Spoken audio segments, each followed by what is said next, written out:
There's no smoke and grime here, and 5 minutes walk, even from the high street, will bring you into a green countryside or into the mountains. The great slag heaps are somehow part of the natural landscape. But people here are aware of the quarries, even now when they are in decline. There is an ambivalence in our attitude to them. On the one hand, we heard stories of the exorbitant profits of the quarry owners at one time, of young men dying of silicosis without any compensation being awarded to their families, of broken flesh and bone. Mae'n ffain as o Bortas Wilson yda ni, yda ni gyd.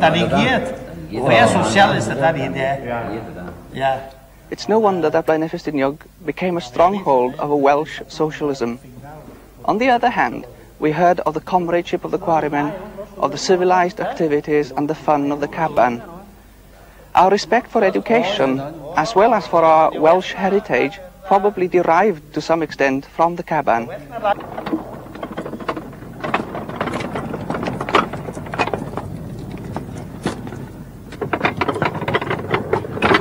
But education was also commended to us as a means of escape from having to go to work in the quarries.